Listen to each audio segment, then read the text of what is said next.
This is a channel that thrives off the latest news stories regarding precious metals. However, there are some news stories that I wish would just die a very quick death. Not a slow, painful death, just get rid of it. And this is one of the stories for two reasons why I think it should not be in the cycle anymore. I'll talk about it as we explore.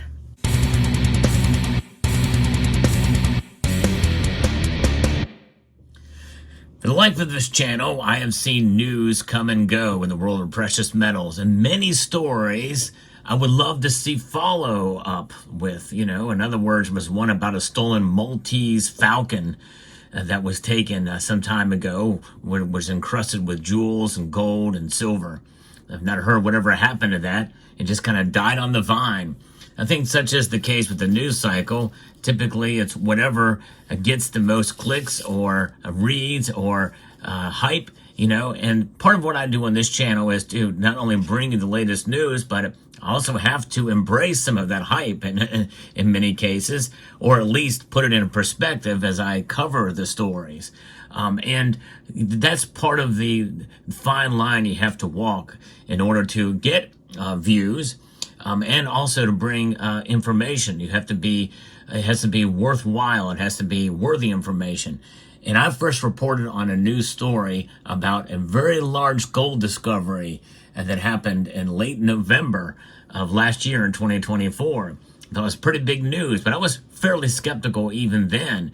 But why would it not be a big story if it's the world's largest gold deposit that has just been discovered?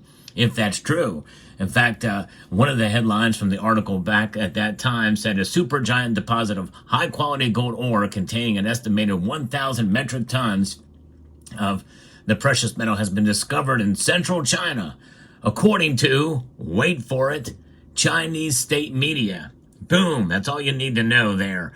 And of course, what would be the impetus for them to do that? Well, we are in a case where the C in BRICS is made up of China. And of course, China would like to get some more gold in order to combat the hegemony of the US dollar. And of course, they are one of the largest gold producers, so it would make sense for them to maybe make such a claim by their state media. And of course, it must be met with some sort of skepticism, at the very least, because of what we know comes out of China already. And what does come out of China? A lot of fake Chinese gold.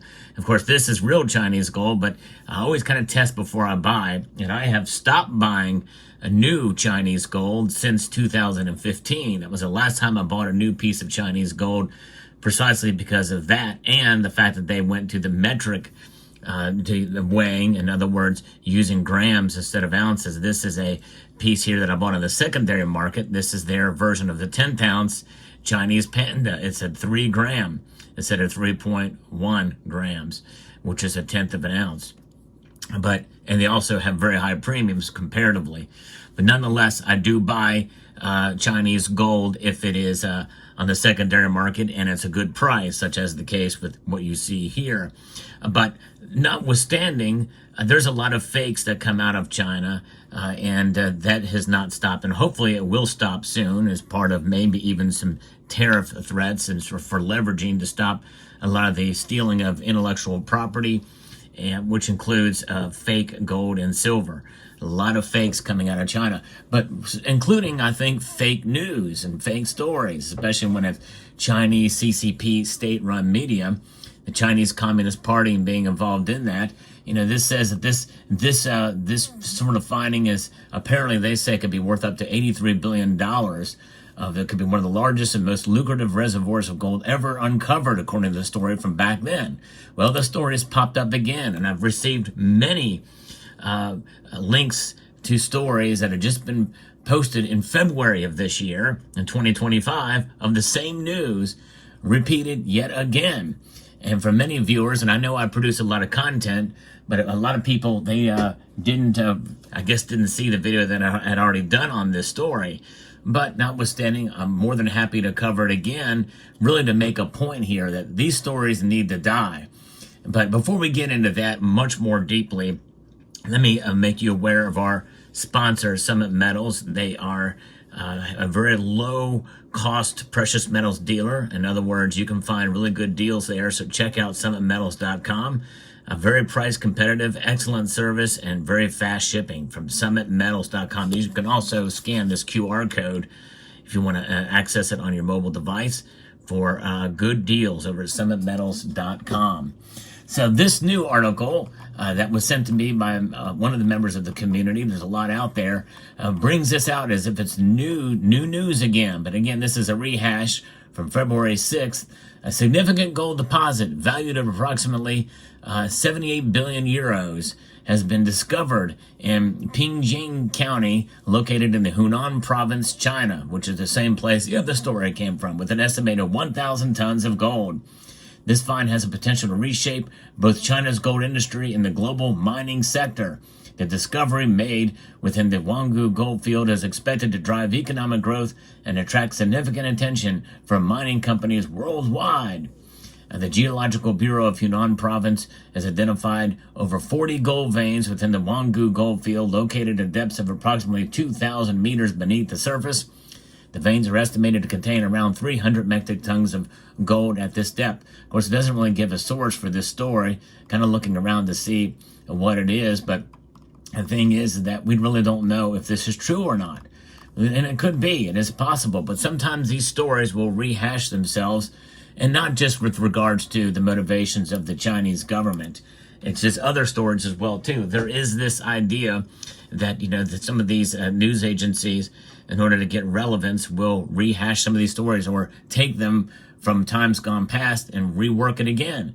In fact, some of the people showing images on this story have the photographers with the date of the photos back to November 20th of 2024. In other words, this is old news, folks. But people are seeing it with the date February 4th, and is basically rehashing the same story. As to whether or not this has any kind of truth to it or is overly exaggerated, probably is overly exaggerated. They may have found some gold there. But it's interesting because I went back and looked at my original video, which I'm going to link to at the end screen of this video so you can see that I did cover this. At the time, it did not get very many views, even though the title is certainly intriguing. Has the world's largest gold deposit just been found? Asking the question. But one of the commenters there really, I think, put it in perspective as to probably what this is about. And this is what I'm thinking it's about, too, from Travel by Thought. Translated, China is ready for another round of gold purchases and is looking for a price discount. Exactly. Chinese state media very well could have trying to impact the gold market with this story saying, oh, there's a lot of gold discovered. That means that probably likely it's going to be pulled out of the ground. There'll be more gold, less. That means the price will go down because there's going to be more entering the market in general. And that very well could be at least a play on that. But as you know, it takes a long time for gold to be extracted after it's being explored. Can you mine it safely? And yes, believe it or not, the Chinese have to take that into account because they can't have a bunch of their miners just dying on the job. That would not be efficient. It would not be efficient. They have to have some measure of safety, even though many they are criticized for their lack of safety compared to other countries around the world. But there has to be some semblance of that to make it, a viable operation. But nonetheless, it just goes to show you the power of news and the like, and we can all fall for it. I know I've fallen for it, and I've fallen for it even presenting it to you. So take everything in perspective with regards to news and how it's presented. Now, this is something that many people expressed doubt in my previous video about the veracity of this news, and I'm still questioning it now. But there may be, again, some truth to it, so we'll see how it plays out. But the overall lesson here, folks, is that these stories that get rehashed, especially like this, that make big news, I think they just need to just fall off the vine, because that's exactly what's happening here, I think, in this case. I'm going to continue to buy Chinese gold if I see it at a discount, at a local coin shop or what have you. In other words, close to spot, but it's going to be years that have already gone by. In other words, prior years, and less likely they're going to buy the gram stuff. I like the full ounces or the fractional ounces. Those are the most popular weights.